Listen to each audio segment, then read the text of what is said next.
Welcome to Chapter 5. In this chapter, we're switching gears from prokaryotes, and now we're going to examine eukaryotes.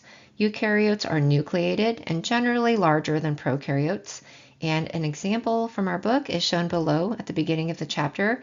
They have a picture of Plasmodium shown here. This is a eukaryotic organism that transmits malaria through mosquito bites. In this chapter, we'll be looking at unicellular eukaryotic parasites, including protists and protozoa. We'll look at parasitic worms or helminths, fungi, algae, and lichens, but we're going to start with this one first in this video. By the end of this section, we'll know some of the general characteristics of these unicellular eukaryotic parasites, some of their modes of reproduction, how to classify them, their taxonomic scheme, and give some examples of infection caused by these unicellular eukaryotes. We're going to look at a variety of different unicellular eukaryotic parasites, including protists, protozoa, parasitic worms, or fungi. We'll see that they cause many different types of diseases, and they're typically transmitted through contaminated water, vectors such as mosquitoes or other biting insects, or direct contact, and this can be human to human or animal to human, for instance. Some of these will be pathogenic and some of these will be beneficial. Remember, symbionts refers to organisms that live together or interact together through symbiotic relationships. The term protist is a pretty informal term to describe unicellular eukaryotes. These include many different types of unicellular organisms that don't have any shared evolutionary origin. And in the past, they used to group them into subgroups like animal-like protozoa, plant-like algae, fungus-like protists, also water molds, known as water molds, and they were all in this category of protists. Another term that's similarly used, it's also pretty informal, is plankton. So maybe you've heard of plankton. These are microbes that drift or float in water, including zooplankton, which is motile and non-photosynthetic, versus phytoplankton, which are photosynthetic. But with greater or improved technology and taxonomy, now we know, for example, that algae are a distinct group different from protozoa. Algae we're going to talk more about later, but these are uni or multicellular eukaryotes that are photosynthetic versus protozoa are unicellular, they're non-photosynthetic, and they're usually but not always motile.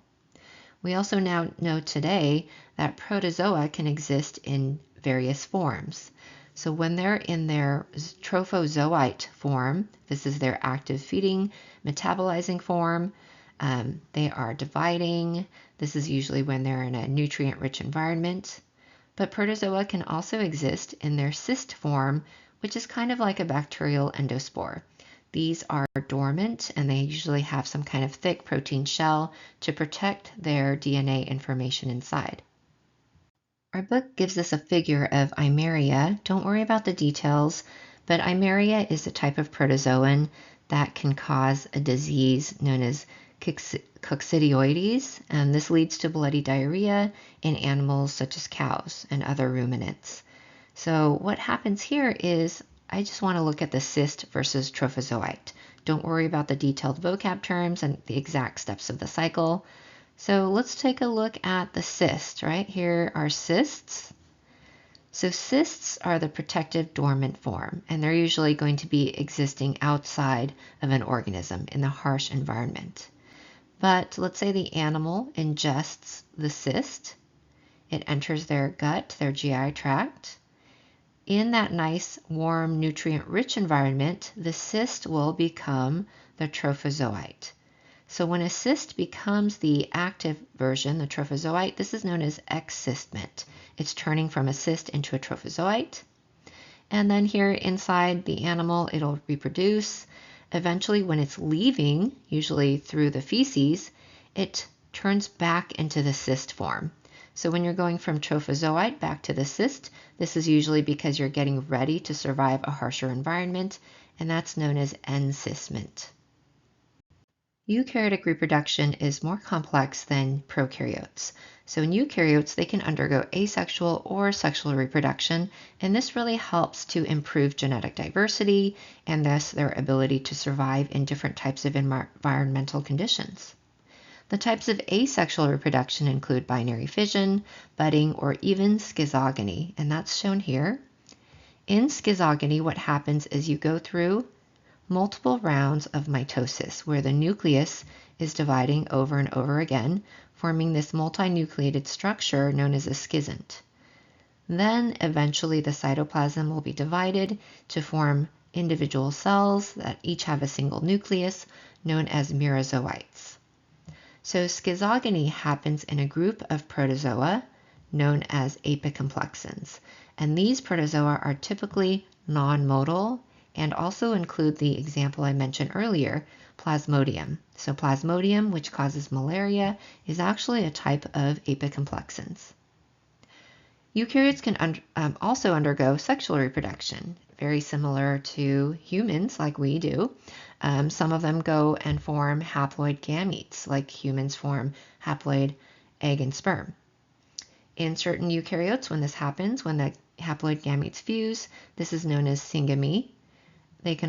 Some groups can also undergo conjugation, and this is different from bacterial conjugation because in eukaryotic conjugation, DNA will actually be exchanged, and this typically happens in a group of eukaryotes known as ciliates, so named because they have cilia covering their surface. And I just wanted to point out that we also saw schizogony in that previous picture. It's a form of asexual reproduction. You're going through multiple rounds of mitosis to form many nuclei, and eventually those are released in the form of merozoites. In terms of structures and feeding, all protozoa have a plasma membrane that's also known as a plasmalemma. Some of these membranes have bands of proteins just inside the membrane that add rigidity to the cell, forming a structure called the pellicle. For some protists, including protozoa, they have distinct layers of cytoplasm under their membrane. So sometimes they'll have an outer gel-like layer that has actin, forming this layer known as an ectoplasm. And then just inside this layer, they might have a more fluid-like region of cytoplasm called the endoplasm. And these two contribute to the shape of the cell. Other protozoa and protists might feed through a mouth-like structure called a cytostome and excrete their wastes through a structure known as the cytoproct. Since most protists or protozoa live in some kind of body of water, they need structures to help them move around, and this could be a flagella or flagellum, cilia, or pseudopodia, which are fake feet or false feet, and I'll show you some pictures of these soon. Other organelles might be present as well, including contractile vacuoles that help them balance their intracellular water concentration, as well as modified mitochondria. And some protists have modified mitochondria because they've adapted to survive in low oxygen environments where standard reactions performed by mitochondria are not possible. And here are examples of 3 different types of protozoa that have these motility structures. We have cilia on the left, the pseudopodia, extensions of the cytoplasm here in the middle, and we have a flagellum here on the right. These are all protozoa, and I can see also some of them have contractile vacuoles, and that's important to maintain water balance and prevent lysis of the cell.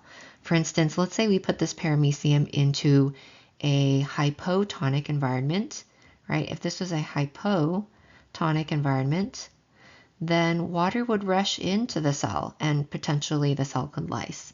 But having these contractile vacuoles could allow these cells to push the water back out, preventing lysis of the cell. Our first checkpoint is about schizogony. So remember, in schizogony, the nucleus divides multiple times inside that parent cell before the cell itself finally divides and splits up its cytoplasm through cytokinesis. So after repeated nuclear divisions, the cell breaks apart into many smaller cells known as merozoites. So those daughter cells are known as merozoites, and they were previously stored in that structure known as a schism. Remember that protist is a pretty general term. Right now, protists are found everywhere in the subgroups within eukaryotes, and this is because they are polyphyletic. That means they lack a shared evolutionary origin. And since current taxonomy is based on evolutionary history, which is determined by their similarities in biochemistry, morphology, or gene sequences. Right now, protists are scattered across many different groups within the domain Eukarya. So remember, there are 3 domains. We have 1, bacteria, 2, archaea, and our 3rd, eukarya. Eukarya is divided into further subgroups. These are known as supergroups, and our book lists 6, the 6 shown here, but these are already kind of outdated. These change fairly regularly, so for now I'm just going to stick to what we have in our textbook, but know that they do change over time as we get more information about these organisms. For now, we're going to focus on 3 clinically important supergroups, including Amoebozoa, Chromalveolata, and Excavata. All right, so we just talked about eukaryotes and how they are divided into 6 subgroups. The 3 subgroups containing the clinically significant protists are the Amoebozoa, the Chromalveolata, and the Excavata. We'll examine Amoebozoa first, and these move with pseudopodia, those false feet or extensions of the cytoplasm formed by actin, and this allows them to glide over surfaces through a movement known as amoeboid movement. Important pathogens include Entamoeba histolytica, which causes amoebic dysentery. Dysentery is an infection of the intestines that can cause severe diarrhea, and you might even see blood or bloody diarrhea. Acanthamoeba, which can cause keratitis or inflammation of the cornea of the eye and possibly blindness. And Naegleria fowleri, which is also known as brain-eating amoeba, and this can lead to fatal encephalitis, which is an inflammation of the brain. So unfortunately, brain-eating amoebas like Naegleria show up in the news fairly commonly as well. So this can happen, or people can get sick during recreational water activities. If you're in a freshwater lake, river, or even in hot springs, there are tons of Naegleria in these environments. To reduce your risk, you really want to hold your nose shut, or maybe wear a nose clip if you're planning to jump or dive into these bodies of water, or keep your head above water if you're going into a hot spring, because when forceful water gets up the nose, these protozoa are able to cross into the brain. Another risk factor is nasal irrigation, as shown on the right. So you cannot use tap water for nasal irrigation, and this is one of the most common reasons I see this showing up in the news, because Naegleria is also common in tap water. And if you don't use boiled water, or if you're just using tap water straight from the tap and you're forcing the water up the nose, Naegleria can also get to the brain this way. Slime molds are also in this supergroup Amoebozoa. These used to be classified as animals or fungi or even plants, and they are often seen on decaying wood or rotting wood. So we have some examples here. This one's kind of hard to see in the middle. These are very bright here on the left and right, so those are easy to see. Slime molds play an important role as decomposers and recyclers of nutrients in the food web. They're also important as a study organism. So scientists often study slime molds when they're looking at cell differentiation, which is when cells are transforming from their stem cell form into highly specialized cells with specific structures and functions. And this is a pretty cool example of chemotaxis. So chemotaxis is movement towards a chemical. Taxis means movement. Chemo refers to the chemical, and positive means moving toward the chemical. So you can see the food in the middle of a petri dish, and they've built basically a puzzle or a maze inside the petri dish, and the slime mold was moving toward it through positive chemotaxis. Our next supergroup are the Chromalveolata, and remember I mentioned our textbook is a little outdated since these groups are constantly being changed. Chromalveolata are now part of a group known as the SAR supergroup. Don't worry for my class about SAR or what it stands for, but if you're interested, S stands for straminophiles, A is alveolates, and R are the rhizaria. So now Chromalveolata is part of this SAR supergroup, as all of its organisms are also now part of this supergroup. So Chromalveolata or SAR, includes apicomplexans, ciliates, diatoms, and dinoflagellates. We'll talk about these two later on. For this video, we'll focus on the first two. So important apicomplexans include Plasmodium, Cryptosporidium, and Toxoplasma gondii, or gondii. These are called apicomplexans because they have a complex of organelles on the apical end of the cell, and these allow these cells, or protozoa, to get into their host cell. Once they get in, they'll undergo schizogony that we talked about earlier. For Plasmodium, this protozoan causes the disease malaria. Cryptosporidium causes diarrhea and can be transmitted through cysts when they're contaminating our drinking water. Toxoplasma gondii, or gondii, causes toxoplasmosis, which can be carried by cats. So cats can actually release cysts of toxoplasma in their feces, and they are dangerous when a female is pregnant. So during pregnancy, if you're exposed to cat feces that are contaminated with toxoplasma, the toxoplasma can actually pass through the placenta and infect the fetus. And in the fetus, this can lead to miscarriage, preterm birth, or significant birth defects. Cryptosporidiosis outbreaks also show up in the news occasionally, and this is because their cysts can survive harsh environments like swimming pools or even at water parks. So that's where you often see outbreaks, because the cryptosporidiosis can also be carried by animals, and the cysts can be found in their feces. Sometimes you see outbreaks at petting zoos or petting farms as well. Toxoplasma gondii, which causes toxoplasmosis, remember it was carried or could be carried by cats, is also interesting because it's been associated with an increased risk for several different types of mental disorders, including schizophrenia, bipolar disorder, obsessive compulsive disorder, also known as OCD, and a variety of anxiety disorders.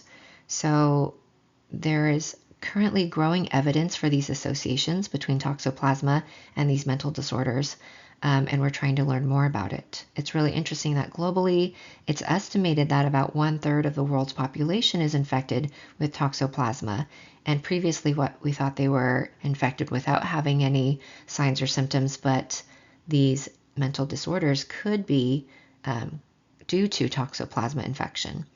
In the US, infection rates really vary. No one's sure, but they estimate that around 11 to 22% of the US population is infected. Ciliates are also in this SAR supergroup, and they include Balantidium coli, which leads to intestinal infections in humans. So we get sick when we accidentally ingest Balantidium cysts in contaminated food or water. So where did the cysts come from? They usually come from the feces of animals, so usually pigs, but we can get sick from direct contact with the feces or environments that are contaminated with the feces. For Paramecium and Stentor, these are often seen in the labs. We can get them easily from freshwater environments like our lake, and we examine these in the lab most often to look at their cilia. Oomycetes are also in this SAR supergroup, and they used to be categorized as fungi, but now we know that they are protists. They're also known as water molds, and the most famous one is probably Phytophthora. This is a plant pathogen, and it was most famous in the 1800s as the reason or the cause of the Irish potato famine, where this water mold devastated or destroyed the primary food source of Ireland. This really led to the starvation of about 1 million people, also forced about another million to emigrate, and really altered Ireland's population and history. Our book provides us with a bunch of different pictures and examples of ciliates. We have Balantidium on the upper right, and you can see the cilia here, as well as it's hard to see, but on the surface of the Paramecium down here. The cartoon depiction is a little bit easier to see. On the upper left, we have Stentor, and their cilia are found on the surface here. The book also gives us a link if you'd like to see Stentor using their cilia to feed. Our book also gives us an example of an oomycete. Remember, these are water molds that are now categorized as protists. This is different from the one that led to potato famine, but I can see it here. It's eating an insect. So this looks like a saprophyte, which feeds on dead organisms. Our third supergroup are the Excavata. These are primitive eukaryotes because they have limited metabolism. Many of them are parasites as well as flagellated. Of the Excavata, we have several subgroups, including Fornicata, Parasites, and Eukaryozoa. Giardia lamblia is our first example, and this falls within the Fornicata category. Giardia causes giardiasis, and we often get this from contaminated water, often from when we go hiking or camping, and we drink maybe water from the lake or water from a river without boiling it first. So I don't know why, but I've heard this rumor when I was a child as well, but I've heard rumors where people say that you can drink moving water but not still water. That's not true. It's not safe to drink still water or moving water because animals will poop in both types of water, right? They're going to poop in lakes and they're going to poop in rivers, right? They don't care if the water's moving or not. Where we get sick is we get giardia from animals that have been infected and shed giardia in their feces. So if we drink contaminated water and giardia gets in, they divide fairly rapidly in our intestines, coating the inside of the intestines, leading to diarrhea and vomiting and symptoms and signs similar to food poisoning. Our next example is Trichomonas vaginalis, which falls under the Parasites subgroup. This causes trichomoniasis, which is a sexually transmitted infection and often doesn't cause any symptoms in males. But asymptomatic males who are infected are able to transmit the infection. In the female, it usually causes vaginal discomfort and discharge and can cause additional complications in pregnancy if it's not treated. Our next one are Euglena, and Euglena is actually part of the Eukaryozoa subgroup. These are usually non-pathogenic, and they're interesting because they contain chloroplasts. They can undergo photosynthesis, so they're usually not naturally pigmented when we look at them under the microscope. So here's an example. This is super zoomed in, and I can see chloroplasts within this Euglena. Our last two examples of Excavata are also in the subgroup Eukaryozoa. Trypanosoma can cause African sleeping sickness, which is transmitted by the tsetse fly, or different species can cause Chagas disease, which is transmitted by kissing bugs, so named because they like to bite around our mouths, especially when we're sleeping. For the first one, African sleeping sickness, we most often see it in Africa, and it leads to flu-like symptoms at first, like fever, swollen lymph nodes, but eventually can reverse the sleep-wake cycle, leading to that name, sleeping sickness. For Chagas disease, you also often see flu-like symptoms like fever, body aches, and headaches. Leishmania is distributed more globally and can lead to leishmaniasis, which exhibits first as skin lesions. Our book gives us an example of Trypanosoma brucei, which causes trypanosomiasis or African sleeping sickness. And if you look at the tsetse fly, it kind of looks like a housefly, except the tsetse fly will bite and inject trypanosoma if it's carrying this protozoan. So what happens is an infected tsetse fly, when it bites the human, will inject trypanosoma into the human bloodstream.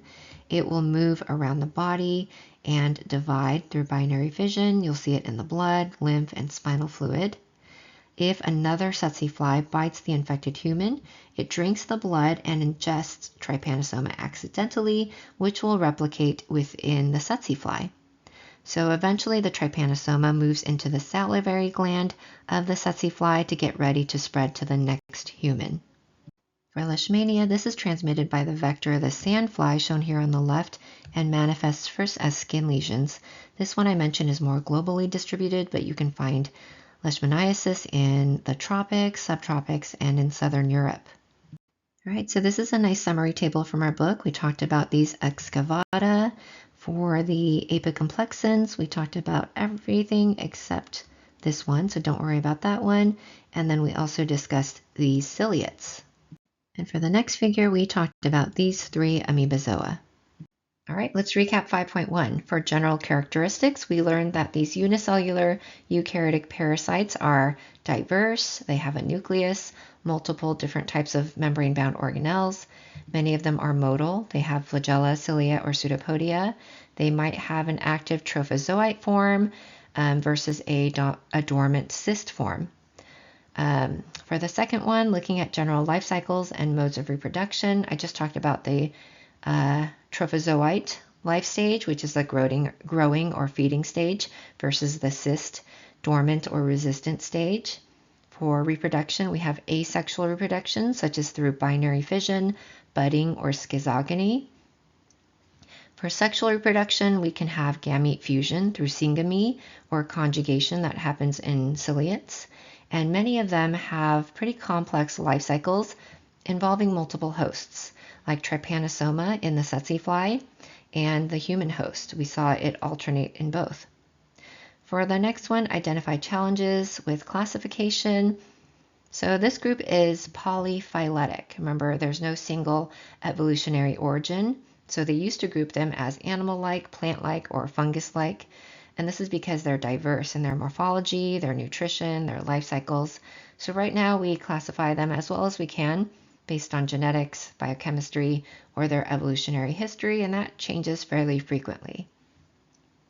For the taxonomic scheme, we talked about 6 supergroups. Again, those have already changed.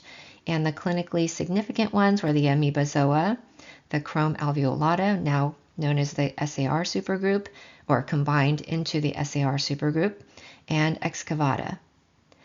For examples of infections, we talked about many. Plasmodium causes malaria, Giardia causes giardiasis or diarrhea, Entamoeba causes dysentery, Trichomonas vaginalis can cause trichomoniasis or the sexually transmitted infection, Toxoplasma causes toxoplasmosis, which is risky during pregnancy, and Naegleria fowleri causes encephalitis. That was known as the brain-eating amoeba. And that takes us to the end of our first video. In our next video, we're going to look at parasitic worms, also known as helminths.